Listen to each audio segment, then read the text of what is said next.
Hello friends, मैं civil services study circle से। आज हम पढ़ते हैं 16 जनवरी से लेके 31 जनवरी तक का करंट अफेयर्स। इसके पहले भी एक पार्ट बना चुके हैं, वो भी आप देख लीजिए, आपका पूरा रिवीजन हो जाएगा। और 15 डेज़ में हम लोग एक वीडियो अपलोड करेंगे इसी करंट अफेयर से रिलेटेड, ताकि एग्ज़ाम्स में आपका कीमती समय बच सके। और करंट अफेयर्स के लिए आप ये वीडियो देख लेंगे जो आपके लिए काफ़ी होगा, इसलिए हमने शॉर्ट नोट में इसे तैयार किया है ताकि कहीं कुछ छूट ना जाए। तो आइए शुरू करते हैं। मणिपुर का कारंग देश का पहले कैशलेस द्वीप बन गया है। केंद्रीय इलेक्ट्रॉनिक एवं सूचना प्रौद्योगिकी मंत्रालय ने डिजिटल इंडिया कार्यक्रम के तहत कारंग को भारत का पहला कैशलेस द्वीप घोषित किया। यह पूर्वोत्तर भारत में सबसे बड़े ताजे पानी की झील लोकतक के बीच में स्थित है। गुजरात के अकोदरा को 2015 में ही भारत के पहले डिजिटल गांव होने का दर्जा प्राप्त हो गया था। ऊर्जा बचाने के लिए रेलवे का मिशन 41 के सुरेश प्रभु ने अगले 10 वर्षों में ऊर्जा की खपत पर भारतीय रेलवे के खर्च में से करोड़ 41,000 रुपये बचाने के लिए मिशन 41K का अनावरण किया। यह लक्ष्य 90% यातायात को बिजली कर्षण की तरफ भेजने जैसे कुछ उपायों पर प्राप्त किया जाएगा। वर्तमान में यह कुल रेत यातायात के 50% से भी कम है। रेलवे का लक्ष्य सस्ती दरों पर अधिक से अधिक बिजली की खरीद करने का भी है। जर्मन पासपोर्ट विश्व में सबसे मजबूत रहा। इसमें भारत का 78वां स्थान रहा। अफगानिस्तान का इसमें न्यूनतम स्थान है और यह अर्टन कैपिटल के वैश्विक रैंकिंग पासपोर्ट सूचकांक के अनुसार रहा। हाल ही के वर्षों में निवेश द्वारा नागरिकता प्राप्त करना एक $2 अरब मूल्य का उद्योग बन गया है। इसका मतलब ये है दोस्तों कि कहीं की अगर आपको नागरिकता चाहिए तो आप वहाँ जाके निवेश करें तो वो देश आपको नागरिकता दे सकता है। ऐसी व्यवस्था कई देशों में है, इंक्लूडिंग इंडिया। मून एक्सप्रेस ने चंद्रमा यात्रा के लिए जुटाए 20 मिलियन। मून एक्सप्रेस उन 16 टीमों में से एक है जिन्होंने गूगल की लूनर एक्स पुरस्कार पहल के तहत वित्त पोषण के लिए प्रतिस्पर्धा की थी। संयुक्त राष्ट्र अमेरिका, चीन और रूस ही ऐसे देश हैं जिन्होंने चंद्रमा पर अंतरिक्ष यान उतारा है। मून एक्सप्रेस ने कहा कि उनका उद्देश्य खनिजों के लिए चंद्रमा के खनन करना है, जो कि विज्ञान के क्षेत्र में एक बहुत बड़ा चमत्कार साबित हो सकता है। भारत बनेगा IVI का सदस्य। IVI मीन्स इंटरनेशनल वैक्सीन संस्थान संचालन परिषद की पूर्ण सदस्यता लेने का प्रस्ताव को अपनी मंजूरी दे दी है। इस निर्णय में IVI को $5 लाख के वार्षिक अंशदान का भुगतान भी शामिल है। IVI की स्थापना 1997 में संयुक्त राष्ट्र विकास कार्यक्रम की एक पहल के रूप में दक्षिण कोरिया में की गई थी। इसमें 40 देश हैं और WHO समझौते के हस्ताक्षर हैं। एस्टेरॉयड 16 साइक के अन्वेषण के लिए मिशन। दोस्तों, ये 16 साइक जो है ये एक बहुत ही एस्टेरॉयड है जो कि इसमें लोहे और निकल और बहुत महत्वपूर्ण खनिज सामग्री मिल सकती है। और कहा जाता है कि पूरे विश्व की अर्थव्यवस्था के मूल्य से 1000 गुना अधिक मूल्य की खनिज सामग्री इसमें हो सकती है। नासा ने 2024 में एक अंतरिक्ष यान मनयूवर और 2025 में एक मंगल फ्लाई बाई का प्रक्षेपण करेगा और ये 2030 तक एस्टेरॉयड तक पहुंचेगा। मानव संसाधन विकास मंत्री प्रकाश जावड़ेकर ने नई दिल्ली में सर्व शिक्षा अभियान के लिए समर्पित वेब पोर्टल शगुन की शुरुआत की है। शगुन का उद्देश्य फ्लैगशिप योजना सर्व शिक्षा अभियान के तहत निगरानी द्वारा प्राथमिक शिक्षा के क्षेत्र में नवाचार और प्रगति लाना और प्रदर्शित करना है। बेंगलुरु बना विश्व का सबसे गतिशील शहर। भारत की IT राजधानी बेंगलुरु विश्व की सबसे गतिशील शहर के रूप में उभरी है। रैंकिंग JLL शहर के गति सूचकांक द्वारा निर्धारित की गई और दावोस में विश्व आर्थिक मंच में जारी की गई। बेंगलुरु के अलावा केवल हैदराबाद टॉप 10 में दूसरा भारतीय शहर है। INS विक्रमादित्य में ATM स्थापित किया जाएगा। नोआ के अनुसार 2016 सबसे गर्म वर्ष रहा। पूरे वर्ष के भूमि और समुद्र सतह के तापमान का एक वैश्विक औसत लेकर नोआ ने पाया कि 1880 में रिकॉर्ड के आरंभ के बाद से 2016 का डेटा उच्चतम था। मतलब 1880 के बाद सबसे ज़्यादा गर्मी जो है वो 2016 में पड़ी। और पिछले वर्ष का वैश्विक औसत 0.94 डिग्री सेल्सियस तापमान 20वीं सदी के औसत से ऊपर और 0.04 2015 की अपेक्षा डिग्री सेल्सियस अधिक गर्म था। डोनाल्ड ट्रंप 45वें अमेरिकी राष्ट्रपति बने। अमेरिका के मुख्य न्यायाधीश जॉन रॉबर्ट्स ने 70 वर्षीय ट्रंप को, जो पहले कभी भी किसी सार्वजनिक पद पर नहीं रहे, को शपथ दिलाई और ये रिपब्लिकन पार्टी से हैं दोस्तों, याद रखिए। अलीबाबा ने किए ओलंपिक के लिए विपणन समझौते पर हस्ताक्षर। ये बहुत ही बड़ी बात है दोस्तों, महत्वपूर्ण भी है। चीनी की कंपनी है अलीबाबा, जिसने IOC के साथ 2028 तक चलने वाले एक $800 मिलियन के समझौते पर हस्ताक्षर किए। वह बीजिंग में 2022 शीतकालीन खेलों का प्रायोजक भी होगा। अलीबाबा अगले 6 खेलों के लिए मैकडॉनल्ड्स, कोका कोला और वीज़ा की तरह IOC के उच्चतम स्तर की शीर्ष साझेदारी कार्यक्रम में शामिल हो गया। गणतंत्र दिवस परेड में प्रदर्शित होंगे धनुष। अब धनुष क्या है? धनुष है एक लंबी दूरी की तोपखाना बंदूक, जिसे देसी बोफोर्स भी कहा जा रहा है। यह जबलपुर में बनाई गई है और 155 mm की बंदूक की लागत 14.5 करोड़ रुपए है। और दोस्तों याद रखिए, इससे एक बार गोला फायर करने पे ये 38 किलोमीटर दूर जाके गिरेगा, जो कि बोफोर्स तोप से 11 किलोमीटर ज़्यादा है। तो ये धनुष याद रखिए। हांगकांग ने वापस ली वीज़ा मुक्त सुविधा। हांगकांग ने भारतीयों के लिए वीज़ा मुक्त सुविधा वापस ले ली है। अब भारतीय नागरिकों को पूर्व आगमन पंजीकरण की आवश्यकता होगी। पूर्व आगमन पंजीकरण 6 महीने की अवधि या भारतीय पासपोर्ट की समाप्ति की तिथि तक मान्य होगा। 5 सदियों से कैशलेस लेन देन। अब ये देखिए दोस्तों, एक गांव है असम और मेघालय में, जनजाति है तिवा।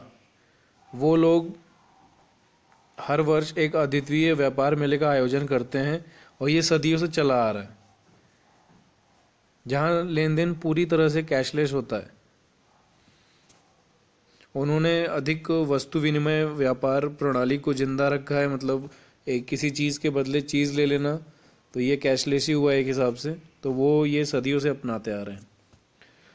क्योटो प्रोटोकॉल का दोहा संशोधन, ये बहुत इंपॉर्टेंट है, IAS में भी आ सकता है, ध्यान से पढ़ लीजिए। क्योटो प्रोटोकॉल के क्रियान्वयन के लिए कुछ 92 दलों में से 144 के अनुसमर्थन की आवश्यकता है। इसका मतलब क्या है दोस्तों, कि लगभग 3/4 जब तक नहीं होगा तब तक वो पास नहीं किया जाता है। तो भारत द्वारा मंगलवार को क्योटो प्रोटोकॉल के लिए दोहा संशोधन के अनुसमर्थन की घोषणा करने की उम्मीद है। 2012 में बनाए गए दोहा संशोधन ने विकसित देशों को GHG के उत्सर्जन में कटौती के लिए कानूनी बाध्यता बढ़ाकर 2020 तक लक्षित कर दी है और उसी वर्ष क्योटो प्रोटोकॉल समाप्त होगा, ये भी याद रख लीजिए। प्रधानमंत्री ने दी श्री परविंद जुगनौथ को बधाई। अब ये कौन है? ये देखिए, मॉरिशस के पहले प्रधानमंत्री हैं, मॉरिशस के प्रधानमंत्री हैं, जो कि बहुत भारतीय मूल के हैं एक हिसाब से। संयुक्त राष्ट्र अमेरिका TPP से बाहर हो गया है। डोनाल्ड ट्रंप ने हस्ताक्षर कर औपचारिक रूप से अमेरिका को ट्रांस पैसिफिक पार्टनरशिप की बातचीत की प्रक्रिया से बाहर कर दिया है। TPP क्या है? TPP जो है वो 12 प्रशांत रिम देशों, जो दुनिया की अर्थव्यवस्था का 40% है, के बीच बातचीत का तहत एक व्यापार है। इसे बराक ओबामा ने शुरू किया था चीन का मुकाबला करने के उद्देश्य से, और ये महत्वपूर्ण अंतर्राष्ट्रीय व्यापार पहल थी। कर्नाटक में अध्यादेश से वापस आ सकता है कंबाला। कंबाला क्या है? कंबाला एक है पारंपरिक भैंस दौड़, जो कि कर्नाटक में इसका आयोजन किया जाता है।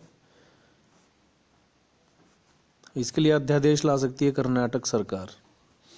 पाकिस्तान ने मिसाइल परीक्षण किया, इसका नाम है अबाबील। ये परमाणु सक्षम मिसाइल है, 2200 किलोमीटर तक परमाणु बम उठा सकती है और इसके स्ट्राइक रेंज के अंदर कई भारतीय शहर आते हैं। डिजिटल भुगतान पर मुख्यमंत्रियों की समिति, ये कैशलेस से पूछा जा सकता है, इम्पॉर्टेंट है। एक तो मुख्यमंत्री की समिति के अध्यक्ष कौन थे? तो सबसे पहले याद रखिए श्री चंद्रबाबू नायडू, जो कि आंध्र प्रदेश के मुख्यमंत्री हैं। उनकी अध्यक्षता में मुख्यमंत्रियों की एक समिति का गठन किया गया था। समिति ने सरकार को एक अंतरिम रिपोर्ट प्रस्तुत कर दी है। सिफारिशों के आधार पर जांच की जाएगी और उसी के अनुसार उचित निर्णय लिए जाएंगे। राष्ट्रीय मतदाता दिवस हमेशा 25 जनवरी को मनाया जाता है। और 1950 में चुनाव आयोग अस्तित्व में आया था। तो डेट याद रख लीजिए, राष्ट्रीय मतदाता दिवस। अपॉर्चुनिटी ने मनाया एक 13वां जन्मदिन। अपॉर्चुनिटी क्या है? अपॉर्चुनिटी नासा का एक अंतरिक्ष यान है जो लाल ग्रह पर भेजा गया था और वहाँ पे उसने 13 वर्ष बिताए हैं। अपॉर्चुनिटी रोवर एक कंप्यूटरीकृत अंतरिक्ष यान जिसका उद्देश्य मंगल ग्रह पर नज़र रखना है और सबको लाल ग्रह के बारे में तथ्यों का पता लगाना है। इसको 2003 में प्रक्षेपित किया गया था और 2004 में मंगल ग्रह पर सक्रिय है ये। तमिलनाडु के व्यापारियों ने कोक और पेप्सी का बायकॉट किया है। उन्होंने कहा है कि उनके उत्पाद स्वास्थ्य के लिए हानिकारक हैं और ये कंपनियां तमिलनाडु के जल संसाधनों का उपयोग करती है और देश से कमाया हुआ पैसा बाहर लेकर जाती है। एनएसजी कमांडो और तेजस। तो एनएसजी कमांडो तो आप जानते ही हैं, ब्लैक कैट कमांडो, जिनका आतंकवाद बल जिन्हें कहा जाता है, नेशनल सिक्योरिटी गार्ड, उन्होंने, और तेजस जो है वो एक हल्का लड़ाकू विमान है। इन्होंने पहली बार परेड में शिरकत की है। और एक और चीज़ याद रखिए 26 जनवरी से रिलेटेड कि इस बार के जो मुख्य अतिथि थे वो अबू धाबी के युवराज शेख मोहम्मद बिन जायद अल नहयान उपस्थित थे। मध्य प्रदेश में मुख्यमंत्री ने पॉलीथीन पर रोक लगा दी है। 1 मई से इस रोक की घोषणा की गई है। ऐसा पर्यावरण संरक्षण, गायों की रक्षा और साफ सफाई को बढ़ावा देने के प्रयास के तहत किया गया है। नीति आयोग का ATL मिशन क्या है? अटल टिंकरिंग लैब्स। ये है बच्चों के लिए, उनकी विद्यालयों में 500 ऐसी प्रयोगशालाएं स्थापित करने का लक्ष्य है जहां से बच्चे उसमें प्रैक्टिस कर सकें और उनकी वैज्ञानिक नवाचार की एक संस्कृति पैदा हो। सैनिक की विधवा को मिला अशोक चक्र। तो अशोक चक्र इस बार किसको दिया गया? हंगपन दादा। शुरू हुआ ट्रोपैक्स 17। ट्रोपैक्स 17 क्या है? ट्रोपैक्स 17 एक नौसैनिक अभ्यास है जो पश्चिमी समुद्र तट पे किया गया। 1 महीने पहले इस अभ्यास में दोनों पश्चिमी और पूर्वी नौसेना कमांडो के जहाज और विमान के साथ साथ भारतीय वायुसेना, भारतीय सेना और भारतीय तटरक्षक बल की संपत्तियों की भागीदारी भी दिखेगी। पहला संस्करण जनवरी 2015 में आयोजित किया गया था। नालंदा विश्वविद्यालय के नए कुलपति किसे नियुक्त किया गया है? याद रखिए, सुपर कंप्यूटर का परम श्रृंखला के वास्तुकार कौन थे? विजय भाटकर, जिनको फादर ऑफ सुपर कंप्यूटर भी कहा जाता है इंडिया का। तो उनको नालंदा विश्वविद्यालय का कुलपति नियुक्त किया गया है। नालंदा विश्वविद्यालय बिहार में है और ये विश्व का सबसे पहला विश्वविद्यालय था। इसकी स्थापना 427 AD में हुई थी। इसरो ने किया GSLV MK3 का सफल परीक्षण। देश में विकसित क्रायोजेनिक इंजन का सफल परीक्षण किया है। C-35 नामक क्रायोजेनिक अपर स्टेज का तमिलनाडु स्थित इसरो प्रोपल्सन परिसर में 50 सेकंड के लिए परीक्षण किया गया। दूसरा परीक्षण 440 सेकंड की उड़ान के लिए अवधि के लिए होने की योजना है। क्रायोजेनिक इंजन अपने टैंक में -250 डिग्री सेल्सियस पर संग्रहित तरल हाइड्रोजन और 195 डिग्री सेल्सियस पर संग्रहित तरल ऑक्सीजन को चुनौती देता है और वहीं से ही प्रणोदित होते हैं। केंद्र ने कहा 1 अप्रैल से प्रभावी होगा गार। गार क्या है? जनरल एंटी अवॉइडेंस रूल, जो कि 1 अप्रैल से प्रभावी हो जाएगा। गार क्यों लगाया गया था? तो गार कंपनियों को टैक्स बचाने के लिए अन्य देशों के माध्यम से लेन देन करने से रोकेगा। भारत इस कानून को लागू करने वाला 17वां राष्ट्र होगा। यह आयकर विभाग को भारत में टैक्स बचाने के लिए की गई इस तरह की संरचित लेन देन की जांच करने का अधिकार देगा। GM मच्छर बनाए गए। GM मच्छर जेनेटिकली बनाए गए हैं जो कि महाराष्ट्र के जालना जिले में चिकनगुनिया और जीका फैलाने वाली जंगली मादा मच्छरों की आबादी को निष्क्रिय करने के लिए बनाए गए हैं। आनुवांशिक रूप से संशोधित मच्छरों का आउटडोर क्रेज ट्रायल शुरू किया गया। परीक्षणों का आयोजन ऑक्सीटेक द्वारा किया गया है, जो कि प्रमुख घातक जीन वाले कीड़ों के रिलीज की प्रौद्योगिकी का उपयोग करता है। भ्रष्टाचार धारणा सूचकांक में भारत 79 नंबर पे है, जो कि किसने तैयार की है ये रिपोर्ट? तो ट्रांसपेरेंसी इंटरनेशनल। इन्होंने कहा कि 176 देशों की सूची में भारत को 79वां स्थान दिया गया। पहले नंबर पे न्यूजीलैंड और डेनमार्क हैं, लास्ट पे सोमालिया है, जो कि सबसे भ्रष्ट देश है दुनिया का। और इस रैंकिंग में भारत की 2 अंकों की सुधार हुई है। डेनमार्क करेगा डिजिटल राजदूत नियुक्त। डिजिटल राजदूत क्या है? दुनिया के तकनीकी दिग्गजों के साथ संबंधों के निर्माण पर काम करने की एक विशेष डिजिटल राजदूत को नियुक्त करने वाला दुनिया का पहला देश बन जाएगा। लद्दाख में सौर पार्क लगाएंगे। ये मेगा प्रोजेक्ट है 7,500 मेगावाट का, जिसमें एक 5,000 का होगा, एक 2,500 मेगावाट का होगा। और लद्दाख में वैसे देखा जाए तो वहाँ बिजली की आपूर्ति बहुत कम ही हो पाती है। सब लोग सौर ऊर्जा पे ही ज़्यादा डिपेंड है। गवर्नमेंट भी उसी दिशा में काम कर रही है और वहाँ पे सनलाइट डायरेक्ट पड़ती है तो सौर ऊर्जा भी ज़्यादा पैदा होती है। भारतीय डाक को पेमेंट्स बैंक का लाइसेंस प्राप्त हुआ है ताकि वह व्यावसायिक रूप से परमिट के तहत बैंकिंग परिचालन शुरू कर सके। भारतीय डाक पेमेंट्स बैंक भारतीय एयरटेल और पेटीएम के बाद पेमेंट्स बैंक परमिट प्राप्त करने वाली तीसरी इकाई है। पेमेंट्स बैंक व्यक्तियों और छोटे व्यवसायों से प्रति 1 लाख रुपए तक की राशि जमा ले सकते हैं। ब्लू स्ट्रगलर कर रहा है ऊर्जा दोहन। ये क्या है? भारत की पहली समर्थित वेधशाला एस्ट्रोसैट।